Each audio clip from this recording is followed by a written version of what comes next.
everyone, my name is Johnny Kamara. Welcome back to another episode of TNT News. For our first interview today, we have Caitlin talking about the SMHS swim team first meet. Let's go to Caitlin. Welcome back to Titan News. My name is Caitlin, and I'm here with Katie. So, Katie, how did your first swim meet go? It was all right. I think we did pretty good. How do you think you and the team did overall? I think we did amazing. Mostly the seniors. I think they did great. Was there a specific event that you enjoyed the most? I think 50 breast was my favorite. Do you think you and the team can do anything to improve by your next meet? I feel like next meet we could try to figure out diving maybe. Okay, is there anything else you'd like to add? I think that's it. Thank you for your time, and thank you for watching Titan News. This is Caitlin. Back to you. Thanks for that, Caitlin. Up next, we have Liz talking about the Zombie Prom play, a play that happened this week and is continuing going on for the weekend. Let's go to Liz. I'm Elizabeth Espinosa. Today I'm here with Lindsay Sejimoto, the lead actress in the school's upcoming musical. Can you give us the plot about the upcoming musical? Sure, yeah. So basically it's about these two teenagers, Johnny and Toffee, and the story of their love.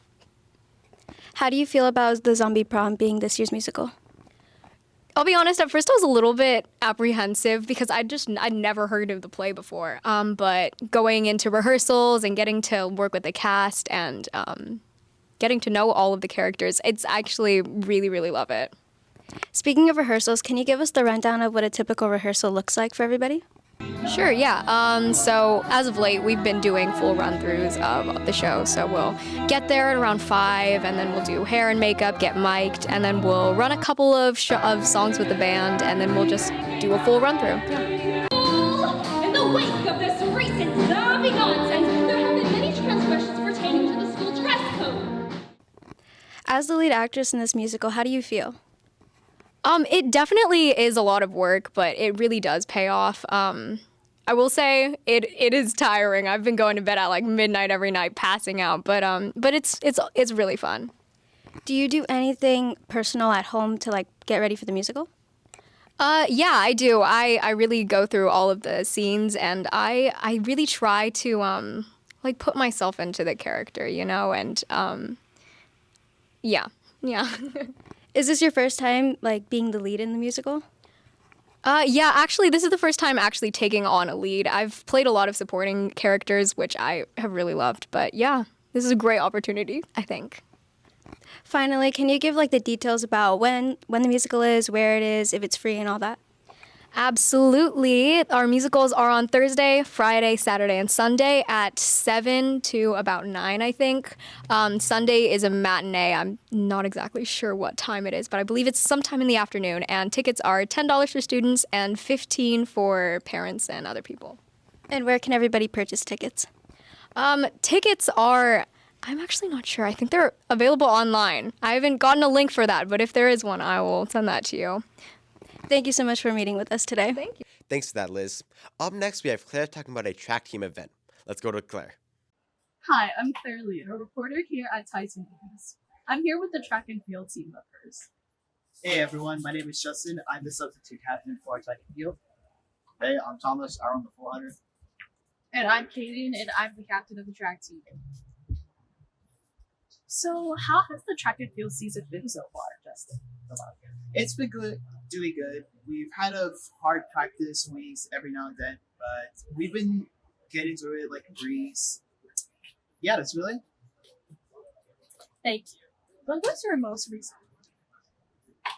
On Saturday, we just had our first meet. It was the Rio Hondo League, Pacific League Invitational. I think we have put it ran really well. A couple PRs, a little rainy, but it was a great meet overall.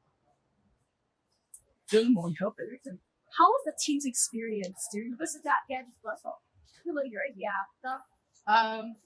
Few people may have gotten sick. I felt like I was gonna get sick, but it's all right. A lot of people ran really well, and I'm proud of everyone's accomplishments. I hope everyone on the team recovers, and good luck on your next one. Thank you. Back to you. Thanks for that, Claire. Finally, we have Owen talking about new movies that are happening this spring. Let's go to Owen. It's barely been 2 months, and 2024 has already proven to be a wild year. At the same time, we already have the same amount of interesting movies coming out this spring than came out all of last year. With no writer's strike and barely any COVID, movies seem to really be making a comeback. And with that, here are a couple of movies you should be looking out for this spring. Going in order of release, the newest entry in the Kung Fu Panda series, Kung Fu Panda 4, comes out today, if you're watching this on release. Following Po after becoming the Dragon Warrior, he must unlock his full potential. The villain in this movie, the Chameleon, can change into other Kung Fu masters, so we'll most likely be getting cameos from all the previous villains in the series. Next up, we have Ghostbusters Frozen Empire, releasing on March 22nd. This one takes the Specular family back to New York, home to the original Ghostbusters, where they must work together to protect their home from an evil force unleashed by an artifact. After that, we have Godzilla x Kong, The New Empire, releasing on March 29th, where both Godzilla and King Kong must face a colossal threat hidden within the depths of the earth, threatening the existence of the human race. Now, in April, we have Civil War, a movie that explores a dystopian future where the United States splits up again. The actual movie follows journalists who need to get to Washington, D.C. before the worst begins to happen. Probably the most unrealistic part of this movie, though, is California and Texas being part of the same faction. And finally, releasing on the 10th, the next installment in the Planet of the Apes series, Kingdom of the Planet of the Apes. This installment takes place years after the reign of Caesar, where a young ape will go on a journey and learn to question everything he's been taught about life. As you can see, there are a lot of interesting movies coming out in just the next 2 months. 2024 is definitely going to be a year to remember.